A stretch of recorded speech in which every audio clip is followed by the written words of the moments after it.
Hi everyone, welcome back to Shine Classes. First of all good evening to everyone. कैसे हैं आप सब? Hopefully आप अच्छे हैं।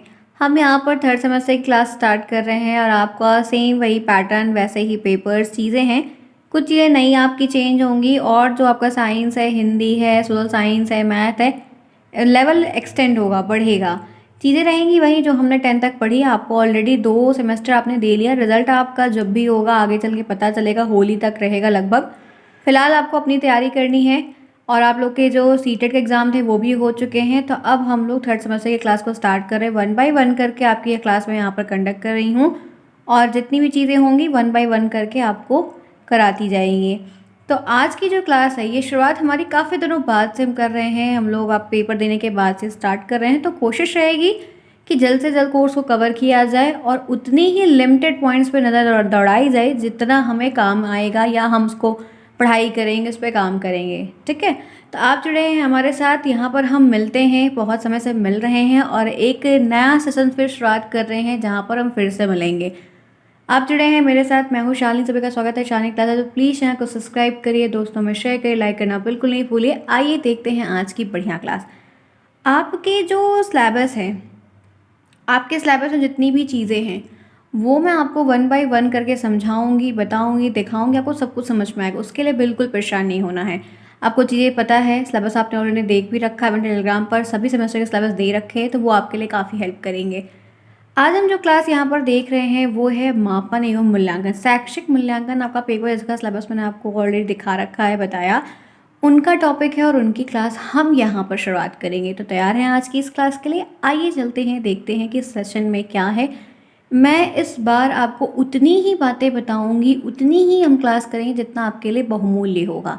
ठीक है, बाकी आप लोग सेल्फ स्टडी करिए, समझते हुए चलिए, कमेंट बॉक्स में पूछिए।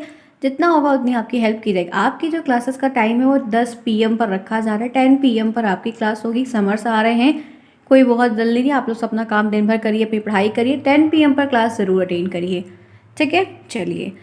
अब देखिए, एक शब्द आपको दिख रहा है, ये आपका एजुकेशन पेपर ही है। पेपर 1, पेपर 2 आपका है, फिर आपके और भी सब्जेक्ट हैं, वो हम 1 बाय 1 करके हर क्लास करेंगे। टॉपिक जो अभी आपको सामने दिख रहा है उसका नाम है मापन एवं मूल्यांकन। आपको यहाँ पे क्लियर दिख रही हैं चीज़ें? सभी को दिख रही हैं। अब मापन और मूल्यांकन दो चीज़ें हैं। हमें मापन के, शैक्षिक मापन क्या होता है, शैक्षिक मूल्यांकन क्या होता है, इनके बारे में डिटेल में चीज़ों को देखना होगा। हमसे प्रश्न काफ़ी ज़्यादा बनते हैं, तो तैयारी भी हमें जम के करनी होगी। ठीक है, तो आइए, शुरुआत तो हम कर रहे हैं, तो हम आसान से रास्ते से करते हैं ताकि चीज़ें हमें समझ में आती चलें। आप लोग परेशान बहुत थे। अब आइए जानते हैं कि शैक्षिक मापन क्या होता है, शैक्षिक मापन किसे कहते हैं, इनसे कैसे प्रश्न आएंगे। तो सबसे पहला, सबसे साधारण सा सिंपल सा प्रश्न है, शैक्षिक मापन क्या होता है? शैक्षिक मापन से आप क्या समझते हैं? इसका अभिप्राय बताइए, अपने शब्दों में दीजिए। कई सारी चीज़ें हैं जो आपको हेल्प करते हुए मिलेंगी, तो वो आपको यहाँ पर करनी होगी।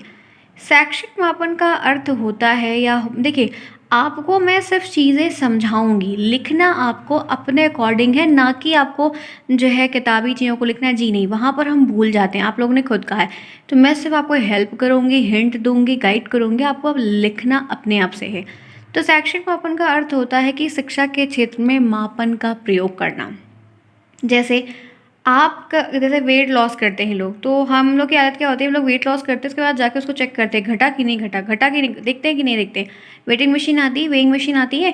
तो आप ऐसे पढ़ाई लिखाई करते हैं तो उसका मापन कहाँ करते हैं? सब्जी लेने जाते हो तो बटखरे पे तौला जाता है ना। तो आप अपनी पढ़ाई का मापन कहाँ करते हो? हम अपनी पढ़ाई का मापन अपने अंकों में करते हैं, अपने रिजल्ट कार्ड में करते हैं। होता है कि नहीं होता? एग्ज़ाम तो इसीलिए होते हैं ना, कि कौन किस लेवल पे है, कहाँ तक किसकी प्रोग्रेस हो रही है, उसकी रिपोर्ट आती है। जैसे आप कोई टेस्ट कराने जाते हो हॉस्पिटल में, तो हर चीज़ की रिपोर्ट आती है कि नहीं आती है? सब ने देखा है, सब जानते हैं। तो वैसे ही ये मापन भी है कि अगर हम पढ़ाई लिखाई के काम में हैं, पढ़ाई लिखाई कर रहे हैं, तो मापन कैसे हो रहा है, हमें ये बात कैसे अपडेट हो रही है कि हमने सीखा, हमने पढ़ा, हमने काम किया, हाँ चीज़ें रेलेवेंट है।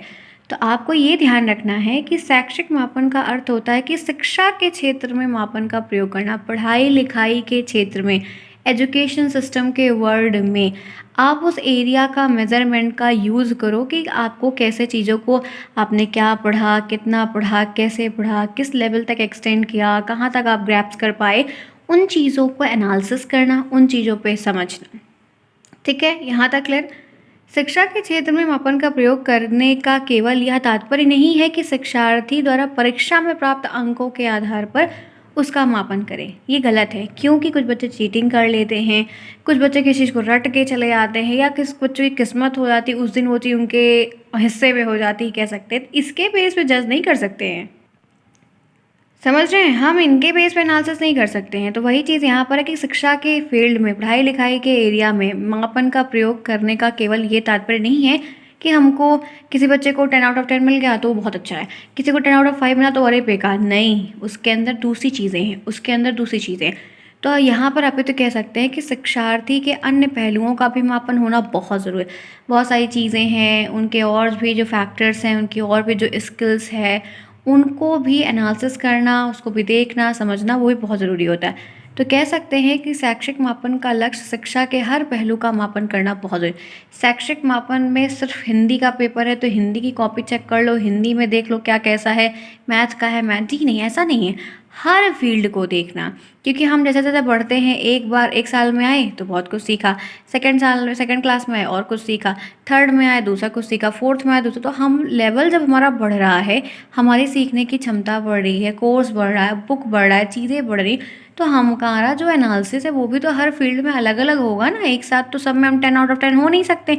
तो शैक्षिक मापन कुल मिलाकर यही है इतना कि आपको पढ़ाई लिखाई को ध्यान में रखते हुए उसके अंतर्गत आपका बिहेवियर, आपके नेचर, आपका वे ऑफ टॉकिंग, आप बहुत सारे फैक्टर्स हैं जिनको हम एनालिसिस करते हैं, जिनको हम कहते हैं अरे पढ़े लिखे इंसान हैं, और ये बहुत चीज़ें उसमें काउंट होती हैं। तो वो चीज़ का जो हम एक अंकन करते हैं, देखते हैं, नंबर नहीं देते हैं, जज करते हैं या थोड़ा समझते हैं, उन चीज़ों को ही हम शैक्षिक मापन कहते हैं। यहाँ पर स्पेशली पढ़ाई के तौर पर भी आप ले सकते हैं, गलत आपका यह बात नहीं होने वाला है। समझ में आई बात? So simple, so easy, clear cut में यह बात आपको यहाँ पर बहुत ही आप इसके परिभाषाएं कैसे लिखेंगे आप सोच रहे होंगे। समझा तो मैंने आपको दिया। अब मैं जब क्वेश्चन करवाऊँगी, क्वेश्चंस आपके होंगे, तब आपको ये बात बहुत अच्छे से समझ में आ जाएगी, ठीक है?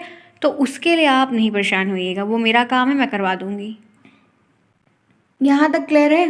अब हम आगे बढ़ें, आइए देखिए। अब जैसा यहाँ पर है, अब इसमें हमने शैक्षिक मापन क्या होता है, शैक्षिक मापन किसे कहते हैं, आप क्या समझते हैं, अपने शब्दों में बताइए, अभिप्राय दीजिए, व्यक्त करिए।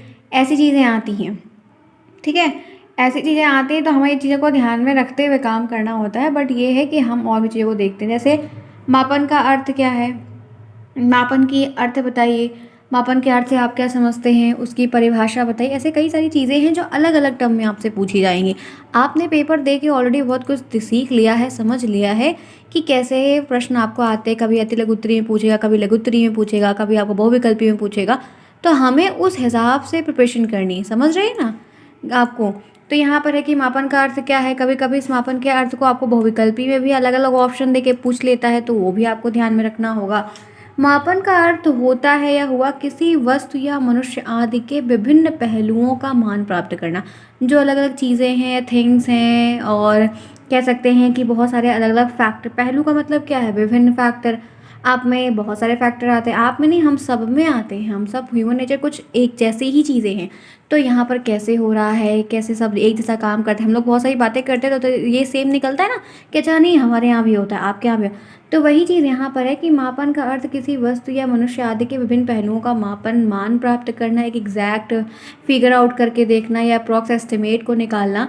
सामान्य शब्दों में, एक सिंपल शब्दों में हम कह सकते हैं किसी वस्तु या मनुष्य के जो भार की जो लंबाई वगैरह है, वेट है, उसकी लेंथ है, उन सब आदि को मापने के लिए गणितीय इकाइयों का प्रयोग करते हैं। जी हाँ, जैसे दूध को नापना है तो लीटर चाहिए, कपड़े को नापना है तो टेप चाहिए, कुछ और मेज़र करना है तो कुछ और चाहिए। तो हर चीज़ का एक मेज़रमेंट का इक्विपमेंट बना हुआ है। तो पढ़ाई लिखाई के फील्ड में तो ऐसा कोई इक्विपमेंट बना नहीं हुआ है कि हमने उस पर रखा और पता चल गया। नहीं, हमें इसमें कुछ जो न्यूमेरिकल्स वैल्यूज़ होती हैं, नंबर्स होते हैं, उनकी सहायता लेनी पड़ती है और उनके बेस पे हम ये चीज़ करते हैं।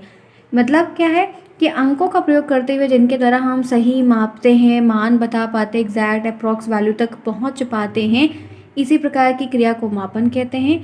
अगर हम एग्जाम्पल के तौर पर देखें तो किसी मनुष्य या वस्तु के भार को हम किलोग्राम में, हम वेट बता दें इतना 55 किलो, 60 किलो, 70 किलो, 80 किलो है। लंबाई को हम मीटर में देखते हैं, मतलब लंबाई है 6 फुट 5 इंच है, 5 फुट 5 इंच, ठीक है, सॉरी। हाँ, तो इससे कि 6 फुट का है, 5 फुट का है, ऐसे तो तरल पदार्थों को हम आयतन लीटर वगैरह में, दूध आता है, बहुत सारे ऑयल आता है, चीज़ें। तो ये हर चीज़ का एक मेज़रमेंट का नपना है। तो वैसे पढ़ाई लिखाई में हम न्यूमेरिकल वैल्यूज़ को, जैसे ग्रेडिंग सिस्टम यूज़ होता है, उनको भी यूज़ करते हैं, न्यूमेरिकल वैल्यूज़ होती है, हम उनको भी यूज़ करते हैं। तो चीज़ें हैं जो इसमें आपकी आती हैं। तो आपको मापन का अर्थ क्या होता है, मापन की परिभाषाएँ क्या होती हैं, ये आएंगी। तो पढ़ाई आपको इसमें समझते हुए करनी है, ठीक है। चलिए फटाफट क्लास को लाइक करिए। 10 मिनट हो चुका है आपकी इस क्लास के लिए, और हम ऐसे कॉन्टिन्यूस डेली 10 बजे, शाम को 10 बजे। फ्रेंड्स, मैं अपने ऑफिस से बैक होंगी, देन मैं यहाँ पर आऊँगी। मैं इस वक्त घर से नहीं हूँ, मुझे घर में 1 महीना हो गया लेफ़्ट किए हुए। तो मैं आप लोग को बता देती हूँ कि चीज़ें पॉसिबल नहीं हैं, ठीक है। ध्यान से समझते हुए चलेगा। सुबह उठना है, भागना है ऑफिस, फिर काम करना है, फिर वापस आना है, वहाँ का प्रेशर अलग सर पे लेना है। पहले काम घर से करती थी तो चीज़ें अलग थी, तो इसलिए आपको ये ध्यान रखना है कि मैं आपकी क्लासेस जो है वो अब करूँगी। अभी तक वाईफाई का सेटअप नहीं हो पाया था मेरे रूम पे, तब हो गया है, तो उसके हिसाब से हम चीज़ें करेंगे। बट आपको भी मेरा साथ देना है, जम के पढ़ाई करनी, थर्ड सेमेस्टर भी बहुत अच्छे से देना है, फोर्थ भी देना है। तो मैं आप लोग की जो क्लासेस है उसका टाइमिंग जो मैंने रखा है वो 10 PM पर रखा है। 10 PM पर मैं आपकी ये क्लासेस शेड्यूल करूँगी, आपको सेम टाइम पर आना है। इस टाइम पर मैं आपको लाइव चैट में भी मिलूँगी, संडे को मैं लाइव क्लास भी लूँगी, और सैटरडे को भी मेरी छुट्टियाँ रहती हैं, तो उस दिन भी कोशिश रहेगी, लेकिन संडे को 100% है कि लाइव आपकी होगी ही होगी, ठीक है। तो ध्यान रखिएगा, इसलिए अपना सपोर्ट, अपना साथ बनाए रखिएगा। एक चीज़ ध्यान रखिएगा कि टेलीग्राम पर राम सर से कोई दिक्कत है तो पूछ लीजिएगा, तो उनको आपको हेल्प मिल जाएगी, बता दिया जाएगा। और आप लोग की नोट्स वगैरह जो है वो अपडेट आपको जल्दी ही मिल जाएगी, बहुत सारी बन भी गई है। तो आप लोग जो है वहाँ से राम सर से जिसको भी लेना होगा, जिसको खुद से पढ़ना है पढ़ लीजिए, कर लीजिए, no issue no problem. Series से करिए, कहीं से भी करिए, आपको जानते ही मुझे कोई दिक्कत नहीं है, कोई प्रॉब्लम नहीं। जिनके लिए प्रॉब्लम्स है, जो बाद में पढ़ते नहीं पढ़ पाते हैं, देख नहीं पाते हैं, क्लास नहीं कर पाते, वो उनके लिए हेल्प के लिए वहाँ पर जाएँ, परचेज़ करें, और शुरू से लेकर अपनी पढ़ाई को अच्छे से कर लें, ठीक है। बात समझ में आई? ओके। आज किन्होंने क्लास ली है? बहुत सारे बच्चे हैं, आप पुराने हैं, मेरे साथ जुड़े हुए हैं, तो आज मैं कमेंट बॉक्स ज़रूर चेक कर रही हूँ अब, तो आप लोग अपना कमेंट ज़रूर करिएगा। चलिए, बातें तो हमने काफ़ी सारी कर ली हैं, पढ़ाई भी हम कर रहे हैं, आइए आगे। अब बात करते हैं मापन की परिभाषा। आपको यह परिभाषा लिखने को आएगी। हमेशा आप जानते हो कि कोई भी रिलेवेंट टॉपिक है, नया टॉपिक कुछ भी है, तो वो आपसे पूछा जा रहा है, मापन क्या होता है, मापन किसे कहते हैं, प्रश्न कैसे आएंगे, दोनों में अलग अलग तरीके के प्रश्न बनेंगे, तो ध्यान रखिएगा। तो यहाँ पर है स्टीवेंस के अनुसार। आपको पता है कि आपके पेपर में कथन के प्रश्न हर बार आते हैं, तो मैं कथन के भी प्रश्न अब की बार एक साथ जल्दी ही करवा दूंगी, लास्ट में नहीं करवाऊंगी, ठीक है। तो कथन की तैयारी आपकी होनी चाहिए, ध्यान रखिएगा। जो स्टेटमेंट वाले प्रश्न हैं वो क्या हैं, कैसे हैं, तो स्टीवेंस के अनुसार एक बात यहाँ पर कही जाती है कि मापन किन्हीं स्वीकृत नियमों के अनुसार वस्तुओं को अंक प्रदान करने की प्रक्रिया है। जो मापन है, जो मेजरमेंट है, किन्हीं स्वीकृत नियमों, यानी कि कुछ नियम हैं, कुछ रूल्स हैं, कुछ चीज़ें हैं, उनके अकॉर्डिंग वस्तुओं को अंक प्रदान कर, जो थिंग्स है उसके अकॉर्डिंग उनको नंबर देने के लिए, फाइनलाइज करने के लिए एक ग्राफ बनाने के प्रोसेस का काम है। देखिए, हर मनोवैज्ञानिकों का अपना एक माइंडसेट है, वो अपने सोच विचार के हिसाब से परिभाषाओं को देते हैं, ना कि हमारे। तो यहाँ पर स्टीवन साहब हैं, इन्होंने परिभाषा एक दी है मापन की। ये परिभाषा आती है कि मापन की परिभाषा लिखिए, मापन को परिभाषित करिए, तब आप लिखेंगे मापन किन्हीं स्वीकृत नियमों के अनुसार, कुछ नियम है, कुछ गाइडलाइन है, कुछ रूल्स है, कुछ रेगुलेशन है, उन्हीं के अकॉर्डिंग, उन्हीं के सर्कमस्टेंसेस के अकॉर्डिंग हम वस्तुओं को अंक प्रदान करने का काम करते हैं, अंक प्रदान करने की ये प्रक्रिया होती है। तो ये स्टीवेंस के अनुसार है, जो कि आपको ध्यान में बहुत सिंपल तरीके से रखनी होगी। तो पहला आपका ये हो गया। दूसरा आपका कार्लिंगर के अनुसार है, ठीक है। आपको प्रश्न जैसे बनेगा कि मापन किन्हीं स्वीकृत नियमों के अनुसार वस्तुओं को अंक प्रदान करने की प्रक्रिया, ये कथन किसने कहा है, तब आपको यह नाम याद करना होगा, क्योंकि यही प्रश्न आपको बहुविकल्पी में भी घुमा के ये पूछेगा, और हो सकता है कि आपको आज लघुत्तरी में पूछ ले। आपने ये बात पहले से देख रखी है कि आपको आपके स्टेटमेंट के प्रश्न, आपको इन सारे प्रश्नों का जवाब देना पड़ेगा, प्रश्न बनता है, कोई नई बात नहीं, कोई नई चीज़ मैं आपको नहीं बता रही हूँ, ठीक है। तो ये ध्यान रखना है। अब एक तो मैंने आपको बता दी, स्टेटमेंट में पूछ ले तो कर लो, ऐसे लिख दे तो कर लो। अब देखो क्या है, कलिंगर के अनुसार, कार्लिंगर के अनुसार मापन नियमानुसार वस्तु या घटनाओं को संख्या प्रदान करता है। जी हाँ, कोई सामान है, या कोई प्रोजेक्ट है या कुछ हो रहा है, कुछ चीज़ें, तो उनको नंबर प्रदान करना, एक उनको सेट ऑफ एनालिसिस का नंबर देना है कि कैसे है, क्या है, कैसे करना, तो ये चीज़ आपके लिए हेल्प करेगी। ठीक है, समझ में आई बात? क्लास अगर पसंद आई है तो आज क्लास में खूब सारे लाइक्स होने चाहिए। ध्यान रखिएगा आपके कमेंट्स बॉक्स में रेड हार्ट से फुलफिल होना चाहिए कि हाँ, हमने क्लास की शुरुआत की, पढ़ाई की, चीज़ों के साथ चलो। आपको पहले भी मालूम है कि मैं जब ब्रेक लेती हूँ तो लेती हूँ, अदरवाइज़ मैं कंटिन्यूस करती हूँ तो करती हूँ। इस बार चीज़ें थोड़ी अलग है बट होगी। ठीक है, चलिए आइए बात कर लेते हैं मापन के तत्व। मापन के तत्वों के बारे में देखते हैं। अब ये कि आप लोग के जैसे रिव्यूज़ रहेंगे, आप लोग थर्ड सेमेस्टर में आ चुके हैं, आप लोग के जैसे व्यूज़ रहेंगे, आप लोग की जैसे अपकमिंग रहेगी, मैं उसी के हिसाब से आपकी क्लासेस भी करूँगी, तो उसका भी ध्यान ज़रूर रखिएगा। ठीक है, रेस्ट बहुत हो गया, मस्ती बहुत हो गई, अब पढ़ाई पे फोकस करना है। मापन के तत्व क्या होते हैं? मापन में क्या क्या चीज़ें आएंगी, क्या क्या एलिमेंट्स आएंगे? तो मापन के तत्व अथवा अंग के अंतर्गत वे सभी चीज़ें आ जाती हैं, वे सारे पॉइंट्स उसमें काउंट डाउन हो जाते हैं जिनके सहयोग और प्रयोग के द्वारा हम मापन की प्रक्रिया को संपन्न करते हैं। क्योंकि हम कोई काम अगर कर रहे हैं या कोई चीज़ हो रही तो हम किसी न किसी की हेल्प से कर रहे हैं, कोई औजार है या कुछ भी है, हम उसकी हेल्प से कर रहे हैं। तो तत्व में वही चीज़ें आ जाती हैं जिनके थ्रू या जिनकी हेल्प से वो काम हो रहा है। तो हम जब शिक्षा का काम कर रहे हैं, स्कूल बना, स्कूल में बच्चे आए, पढ़े, एनालिसिस हुआ, टेस्ट हुआ, बहुत सारी, तो उनमें जो जो चीज़ें यूज़ हो रही हैं वो उसके एलिमेंट्स हो जाएंगे, मापन के वो तत्व हो जाएंगे। तो मापन के मुख्यतः 4 तत्व हैं। कितने हैं? 4। इनको 4 मेजर बड़े बड़े टर्म्स में डिवाइड किया गया, उनके बेसिस पे है। तो पहले होता है कि जिसका मापन करना है, पहला पॉइंट, क्योंकि किसी का तो आप एनालिसिस करोगे, आप आलू लोगे तो आलू को तो तोलोगे, तो जिसका मापन करना है उसमें वो चीज़ आएगी। जैसे यहाँ पर है, मापन के अंग के अंतर्गत सर्वप्रथम कोई वस्तु, मनुष्य अथवा क्रिया आती है जिसका किसी निश्चित विशेषता का हमें मापन करना है कि आदमी ऐसा है, तो जैसे 6 हम लोग 5 फुट 5 इंच के लोगों को खोज रहे हैं, तो ये 5 वाला, अभिषेक 5 का है, राम 5 का है, सीता 5 की है। ठीक है, कृष्ण 5 के हैं, राधा कृष्ण 5 की हैं। ठीक है, ऐसे जो है भोले 5 के हैं, ऐसे अलग करके आप बांट लो। तो यहाँ पर क्या है कि हम किसी निश्चित विशेषता का मापन करना होता है, और वह वस्तु जैविक भी हो सकती है, मतलब वो लिविंग भी हो सकता है। उसमें जैसे गाय, काली गाय हमें खोजनी है, तो एक साथ हम 50 काली गाय खोज रहे हैं। हम कोई सामान, हम जो है कोई बुके खरीद के लेके आए हैं, तो गुलाब का बुके हमें चाहिए, तो अजैविक में आ गया, जैविक में भी गुलाब मिलेगा, मतलब लिविंग बुके भी आता है। ठीक है, नकली वाला भी आता है, असली वाला। तो मतलब जिसका मापन करना है, जिस चीज़ का करना है, वो भी तो होना चाहिए कि हम किसका कर रहे हैं। एक एलिमेंट हो गया।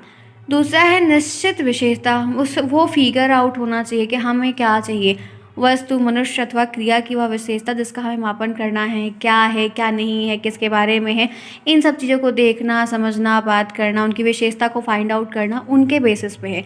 तो हमें वो भी चीज़ फिगर आउट करते हुए काम करनी होगी। ठीक है, समझ रहे हैं ना बात को? देखिए क्लास धीरे धीरे समझ में सब आएगी, बहुत ईजी है।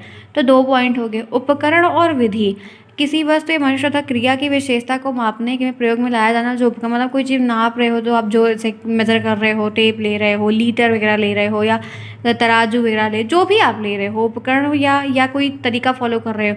जैसे हर चीज़ को बनाने का तरीका अलग होता है, किसी का हर काम का करने का तरीका अलग होता है, तो वैसे मेज़रमेंट्स के तरीके भी अलग अलग होते हैं। तो जैसे आपको नापना है, ठीक है, कोई टेलर के यहाँ जा रहा है, कोई मेज़र करवा, तो टेप से नपवाएगा ना। अब ये थोड़ी कहेगा कि वेइंग मशीन ले आओ, सब नापते हैं, नहीं ना। नापना वो भी हो जाएगा, मापना, नापना वो भी हो जाएगा, लेकिन विधि अलग अलग होगी। तो हर चीज़ को तौलना, करना, सबका प्रोसेस और तरीका अलग अलग होता है, तो वो चीज़ें उसमें आ जाएंगी।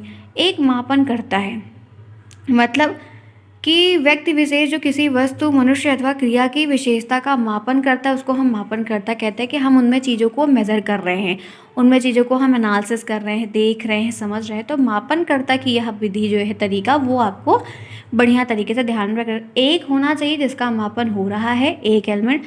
एक होना चाहिए कि जिस विधि से हो रहा है। एक होना चाहिए कि कुछ विशेषताएं, कुछ फिगर आउट पॉइंट होने चाहिए कि हम किस चीज़ का एनालिसिस कर रहे हैं या हम किस चीज़ को मेज़र कर रहे हैं। और एक नापने वाला भी कोई होना चाहिए कि हाँ, उसको कोई एनालिसिस करके कोई इसको नाप रहा है।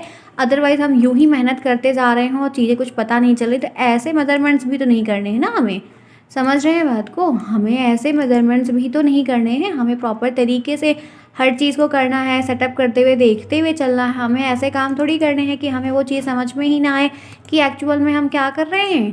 हमें तो फिगर जो निकालना है, जो एक एस्टिमेट वैल्यू को निकाल के देना है, उसके हिसाब से काम होना चाहिए। तो ये सारी चीज़ें जो होती हैं ना, ये इनके तत्वों में ही आती हैं और आपको ध्यान में रखनी होंगी। छोटी छोटी चीज़ें ही हैं, बट आपको कह सकते हैं कि इन द सेंस आपको ये हेल्प बहुत करने वाली हैं। ठीक है, यहाँ तक बात समझ में आई? देखिए फ्रेंड्स, आपके 20 मिनट्स की क्लास हो गई है। अभी तक उम्मीद है कि हमने काफ़ी अच्छी अच्छी और बेसिक चीज़ों को ही डिस्कस किया है, जो हमने इससे पहले कई बार कवर अप कर लिया है। ठीक है, ठीक है, तो ये बातें आपको हैं, इसलिए आपको हर चीज़ बताई जाएगी, हर चीज़ समझाई जाएगी। आप हर चीज़ ऐसे आपको दिखाती हूँ मैं। मापन के चर। ठीक है, नेक्स्ट टॉपिक आपका क्या है? मापन के चर। मापन के चर क्या होते हैं? तो मापन के जो चर हैं वो दो होते हैं। इनको दो मेजर कैटेगरी, दो बड़े भागों में डिवाइड किया गया है। एक गुणात्मक होता है, एक मात्रात्मक होता है। ध्यान रखिएगा, बिल्कुल नहीं भूलिएगा। मापन के चरों की संख्या जैसे ऑप्शन में 2, फिर 3, फिर 4, फिर आप जानते हो प्रश्न कैसे बनता है, तो बहुविकल्पी आपको इस तरीके से आ जाएगा। और इनके जो चर हैं वो एक गुणात्मक होता है, एक मात्रात्मक होता है। तो ये भी बात आपको पता होनी चाहिए ही चाहिए। तो ये मापन के चर में आपकी काउंट होगी। गुणात्मक मापन में क्या होता है, ये क्या देखते हैं? तो गुणात्मक मापन के नाम से पता चलता है किसी वस्तु अथवा मनुष्य या क्रिया के गुणों के आधार पर हम उसका मापन करते हैं। गुण का मतलब क्वालिटी, जिनमें कुछ क्वालिटी है, फाइंड आउट कर रहे हैं, क्वालिटी देख रहे हैं कि ये चीज़ इसमें है, इसमें नहीं, इसमें है, इसको फिगर आउट करके निकाल दो, रख दो। किसी वस्तु, व्यक्ति और क्रिया के गुणों को केवल देखना समझा जा सकता है। इसमें हमको एक निश्चित इकाई के अंक को नहीं देखते हैं, हम इसमें क्वालिटी को देखते हैं, उसका व्यवहार, उसकी जाति को देखते हैं, उसके धर्म को, उसके रंग को, उसके लिंग को। कुछ ऐसे गुण हैं जिनको हम अंकों में नहीं दर्शा सकते, लेकिन एक मानदंड बना लेते, एक माइंडसेट बन जाता है कि हाँ ये चीज़ें ऐसी हैं। क्लास में 10-15 बच्चे पढ़ने आ रहे हैं, तो कौन बच्चा कैसा है, किस नेचर का है, किस में कौन अच्छा है, किसका पोटेंशियल ज़्यादा है, कौन किस फील्ड में अच्छा कर सकता है, तो ये चीज़ हमें कैसे समझ में आती है। अगर आपसे पूछा जाए तो आप इसमें एक बढ़िया रिप्लाई, एक बढ़िया आंसर कैसे देंगे, तो आप इस तरीके से दे सकते हैं क्योंकि आप उसको फिगर आउट कर रहे हैं। ये बात क्लास के टीचर्स को, बच्चे को भी काफ़ी बढ़िया तरीके से पता होती है। क्यों? क्योंकि जब हम उन्हें देखते हैं, समझते हैं, पढ़ते हैं, तो चीज़ें आसान लगने लगती हैं। और क्या होता है, टीचर भी उनको फिर जब उसी पे आप बार बार पूछ रहे हो, टीचर भी समझते हैं बच्चे का ड्रॉबैक्स यहाँ पर है, या बच्चा इस पॉइंट पे वीक है, उसको हेल्प करनी है, तो आपको ये चीज़ें हेल्प करेंगी, चीज़ें आपको ध्यान में रखती होंगी। तो गुणात्मक मापन कुछ इस तरीके से आपका प्रॉपर तरीके से होगा। ठीक है, चलिए बात कर लेते हैं मात्रात्मक मापन की। ये क्या है? मनुष्य के कुछ गुण ऐसे होते हैं जिन्हें परिणाम के आधार पर हम एक परिणाम के बेस पे मापते हैं। ठीक है, मात्रात्मक मापन के नाम से इन्हें पता चलता है कि इसमें वस्तु, मनुष्य अथवा क्रिया के गुणों के परिणाम के बेस पर हम उसको मतलब उसका एक रिजल्ट निकला है, रिजल्ट आया है, एक आउटकम्स आया है, उसके बेस पे हम उसको मेजर कर रहे हैं। मात्रात्मक मापन में गुणों को इकाई अंकों के रूप में मानते हैं। हम गुणात्मक मापन में जो गुणा का नंबर है, या कह सकते हैं जो सांख्यिकीय नंबर है, उनको नहीं यूज़ कर रहे हैं। लेकिन मात्रात्मक में जो हमें रिजल्ट निकल के एक मिला रहता है, एक फिगर आउट ग्राफ हमारे सामने आता है, हम उसमें उसको काफ़ी बढ़िया तरीके से एनालिसिस करते हुए देखते हैं कि क्या है, कैसे हो रहा है, कैसे नहीं हो रहा है, क्या सही है। इन सब चीज़ों का मापन हमें प्रॉपर तरीके से करना पड़ता है, वो चीज़ समझ में भी 1 बाय 1 करके आने लगती हैं। ठीक है, तो मैंने आपको जो है क्या क्या बता दिया, मापन के चर बता दिए आपको, गुणात्मक मापन क्या होता है, मात्रात्मक मापन, सब कुछ ही बता दिया। अब बात कर लेते हैं कि और भी बहुत अच्छा, मैं आपकी एक ही क्लास करूँगी, इसलिए क्लासेस भी आपकी जो भी ये होंगी ना, ये लंबी करने का प्रयास भी किया जाएगा। जैसे मुझे टाइम मिलेगा वैसे वैसे मैं आपको करती जाऊँगी। और नेक्स्ट टॉपिक आज का जो है वो गुणात्मक मापन और मात्रात्मक मापन के अंतर बताने हैं, दोनों के बीच में क्या रिलेशन है, कैसा सेटअप है, ये आपको बताना है। तो ये हम 1 बाय 1 करके देख, एक कॉलम मात्रात्मक है, गुणात्मक, ये आपको लिखने को आएगा कि कोई 2 अंतर लिखे, कोई 3 अंतर लिखे, कोई 4 अंतर लिखे। तो फ्रेंड्स ये चीज़ लिखनी होगी। ठीक है, तो इसका ध्यान रखिएगा, बहुत बहुत सिंपल ही है बट होगा। पहला है, मात्रात्मक मापन का आधार शून्य होता है। जो मात्रात्मक चीज़ें होती हैं वो शून्य से शुरू होती हैं। गुणात्मक मापन में शून्य का कोई स्थान, इसमें कोई चीज़ ज़ीरो नहीं होती, मतलब ज़ीरो बिल्कुल नहीं होगी, लेकिन इसकी वैल्यू शुरुआत 0 से होगी। मात्रात्मक मापन का आधार सदैव इकाई अंकों में होता है, हमेशा इसको 2 माप, 3 माप, 4 मतलब नंबरों का यूज़ करके एनालिसिस करते हैं।